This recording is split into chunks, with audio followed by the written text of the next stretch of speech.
Pusat Pelaporan dan Analisis Transaksi Keuangan (PPATK) mengantongi data perputaran transaksi judi online mencapai 283 triliun rupiah dalam rentang waktu Januari hingga Oktober 2024. Selain itu, transaksi judi online mengalami tren peningkatan luar biasa sepanjang tahun 2022 hingga Oktober 2024. Dari sisi usia pemain judi online, PPATK memastikan data yang mereka miliki menunjukkan bahwa pemainnya sudah menjangkau semua kategori usia. Bahkan ada pemain judi online yang berusia di bawah 10 tahun. Transaksi dan pelaku judi online juga kian masif menjangkau hampir seluruh wilayah Indonesia. Data dan fakta tersebut diungkap Kepala PPATK Ivan Yustiavandana dalam rapat kerja Komisi 3 DPR dan PPATK di Gedung DPR Senayan, Jakarta pada Rabu 6 November 2024. Yang perlu diketahui bahwa PPATK saat ini terlibat di dalam Satgas terkait dengan judi online yang kemudian kemarin baru saja dirapatkan oleh dipimpin langsung atas perintah Bapak Presiden Prabowo, dipimpin langsung oleh Bapak Menko Polhukam. Dibentuk ada 5 des, salah satunya adalah mengenai judi ini, dan PPATK terlibat di seluruh des yang ada.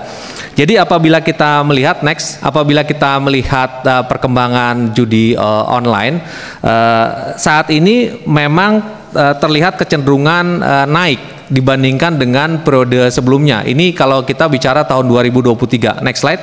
Nah, kalau bicara transaksi perputaran dana judi online per semester 1 saja sudah menyentuh 174 triliun rupiah. Saat ini menjelang udah semester 2, PPATK melihat sudah sampai 283 triliun rupiah. Berikutnya, perkembangan transaksi juga mengalami peningkatan. Nah, transaksi di tahun 2024 semester 1 saja sudah melampaui jumlah transaksi di tengah semester tahun 2023, atau bahkan lebih dari 1 tahun penuh di tahun 2022. Artinya ini ada kecenderungan naik sampai 237,48%. Kenapa ini bisa terjadi? Next. Singkat saja, karena pada saat ini transaksi meningkat karena rata-rata bandar judi online juga melakukan transaksi dengan angka yang kecil mereka, sehingga dia pecah dulu satu rekening bandar itu bisa angkanya tinggi. Nah, sekarang dia pecah dengan angka yang kecil-kecil. Next, berikutnya. Dan market juga sangat captive di Indonesia. Jika kita melihat kecenderungan pelaku transaksi itu semakin banyak, masyarakat yang terkait itu sudah semakin banyak, dan transaksinya semakin kecil. Jadi kalau dulu orang melakukan judi online transaksinya angkanya juta-juta, sekarang hanya bisa 10.000, kita sudah bisa melihat ada setoran 10.000 untuk judo dan segala macam. Itulah yang membuat transaksi semakin masif. Lalu berikutnya, nah, umur pun itu semakin ke bawah. Jadi ini yang kita sering laporkan ke dalam konteks Satgas. Ini kebetulan ditanyakan di dalam forum terhormat ini. Umur pemain judi online cenderung semakin merambah ke usia rendah, usia kurang dari 10 tahun. Ini kita melihat. Jadi populasi demografi pemainnya semakin berkembang. Next. Nah, jika dilihat tadi Pak Stefano mengatakan di NTT dan segala macam, kita melihat benar TPU itu perdagangan orang itu banyak di sana. Nah, ini kita nggak sentuh di semua wilayah, tapi ini bisa dilihat bahwa kecenderungan pelaku judi online memang merambah hampir di setiap wilayah. Next lagi. Nah, ini yang menarik. Penggunaan dana judi online dibandingkan dengan penghasilan, jika kita lihat penghasilan orang dibandingkan dengan berapa yang dia pakai itu sudah sampai 69, hampir 70% penghasilan legal dia diperoleh itu untuk digunakan untuk judi online. Kalau dulu orang terima 1 juta hanya akan menggunakan 100.000, 200.000 untuk judi online, sekarang sudah hampir 900.000-nya dia pakai untuk judi online. Jadi kita melihat semakin ediknya masyarakat untuk melakukan judi online. Ini juga terkonfirmasi dengan data berikutnya.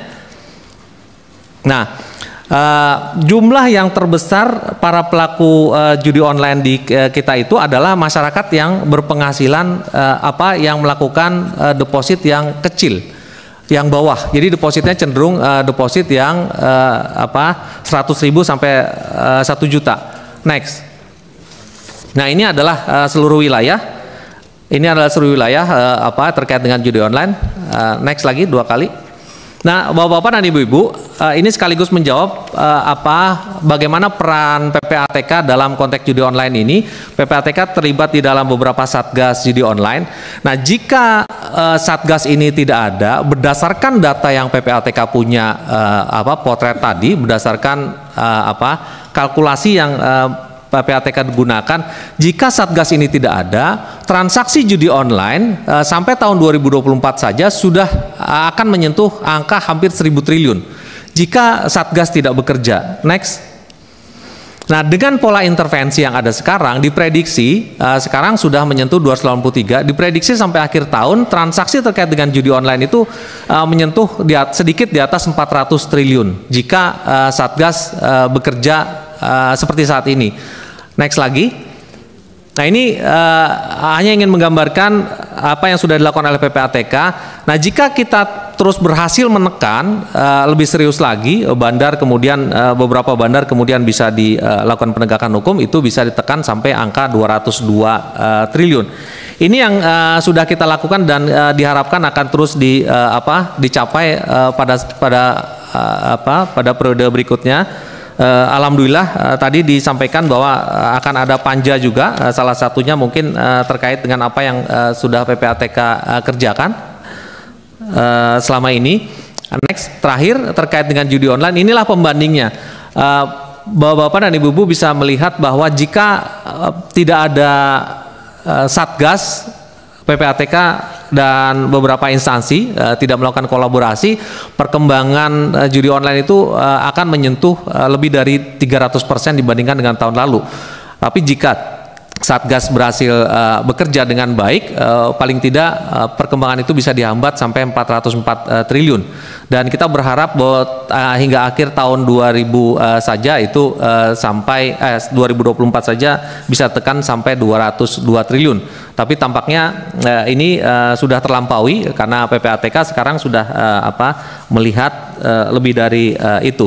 Demikian kalau terkait dengan judi online. Sementara itu, Wakil Ketua Komisi 3 DPR dari fraksi Partai Nasdem, Ahmad Sahroni, yang karib disapa Roni, menekankan Komisi 3 mendorong PPATK agar lebih serius lagi memerangi transaksi judi online dengan strategi menjemput bola serta memberikan berbagai data yang ada kepada aparat penegak hukum untuk ditindaklanjuti dugaan pidananya. Yang paling dominan, Pak Ivan dan teman-teman sekalian, ini kan kita hektik dengan masalah judol. Jadi saya dengan Pak Habibur Rahman juga menyampaikan hal yang sama. Kita pengen keseriusan PPATK melihat dalam kondisi judol ini untuk jemput bola terkait dengan apa yang menjadi kiranya untuk disampaikan para kepenegakan hukum untuk ditindaklanjuti seberapa besar. Ternyata kan di website yang katanya dijaga oleh beberapa orang itu ternyata bukan website yang dominannya yang utama, seolah-olah website cadangan. Tapi minimal PPATK bisa bersinergi jemput bola duluan, Pak. Yang diduga pada mereka-mereka yang main judol itu, berapa banyak kira-kira yang Bapak duga terkait dengan judi online. Ini kan udah kelihatan nih, kita harap polisi juga jangan cuma main-main semata gitu. Yang kecil-kecil ditangkepin tapi yang gedenya didiemin. Misalnya dugaannya kan begitu. Tapi kita berharap PPATK ke depan karena pemberantasan judi online akan disikapi oleh penegakan hukum, Bapak lebih reaktif untuk jemput bola. Sedangkan Wakil Ketua Komisi 3 DPR dari fraksi PKB, Muhammad Rano Alfat, mengatakan Komisi 3 berencana membentuk Panitia Kerja atau Panja Pemberantasan Kejahatan Cyber yang di dalamnya juga mencakup diantaranya terkait dengan penanganan judi online. Komisi 3 akan membentuk nanti, Pak, ini Panja Kejahatan Cyber, Pak. Ini akan sangat berkaitan dengan PPATK. Tadi Pak Sahroni, Pak Bamsus sudah sampaikan bahwa bentuk kejahatan keuangan itu sudah berubah Tidak lagi nanti yang bentuknya transaksionalnya secara langsung, tapi juga bisa melalui elektronik dan lain-lain. Ini bagian dari kejahatan cyber, Pak. Termasuk judi online tadi, Pak. Nah, ke depan dengan adanya panja ini nanti kami harapkan kita lebih terbuka lagi dalam hal data yang didapat kepala PPATK atau PPATK untuk setiap kejahatan baik itu cyber maupun kejahatan yang lain, Pak. Jadi kita ini kan suka rapat ini tapi dapat datanya setengah-setengah, Pak.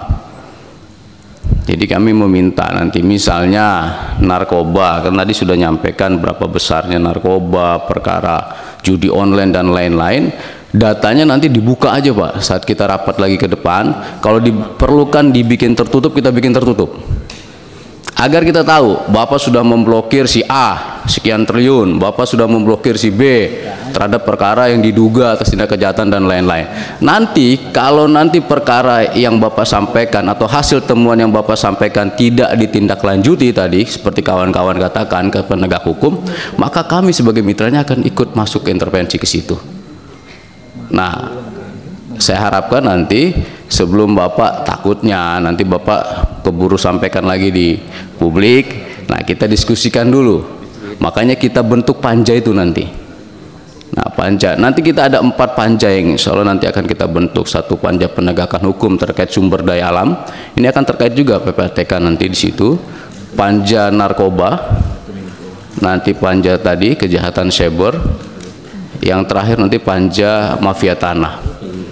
Nah, ini pasti transaksi-transaksi akan terkait tentang info-info yang harus kita dapat dari kepala PPATK. Nah, saya berharap ke depan rapat kita nanti kalau perlu kita bikin, karena kan datanya rahasia, nanti bisa kita bikin tertutup, Pak. Ya, Pak Kepala ya. Kita bikin tertutup biar infonya lebih detail. Jadi kita tahu, karena cenderung di masyarakat itu, Pak, ada berapa masyarakat yang mempertanyakan juga, misalnya dia ada transaksi dari berapa wilayah dari luar negeri dan lain-lain, terus harus terblokir. Nah, ini kan dia butuh info, kenapa dana saya diblokir dan lain-lain. Nah, katanya itu adalah rekomendasi PPATK. Nah, kita pengen tahu kalau memang di situ ada kejahatan atau ada modus tertentu, ada sesuatu yang memang diduga bagian dari tindak kejahatan, maka nanti kita bisa bareng-bareng buka di situ. Nah, ini penting banget, judi tadi, Pak, narkoba, mafia tanah, sumber daya alam, Pak. Presiden kan mengatakan begitu banyak kebocoran, terutama terkait pendapatan sumber daya alam untuk meningkatkan pendapatan negara kita. Nah, inilah kita butuh dukungan kepala PPATK, dan saya yakini kalau urusan anggaran pasti akan kita terus dukung, kita bantu, Pak.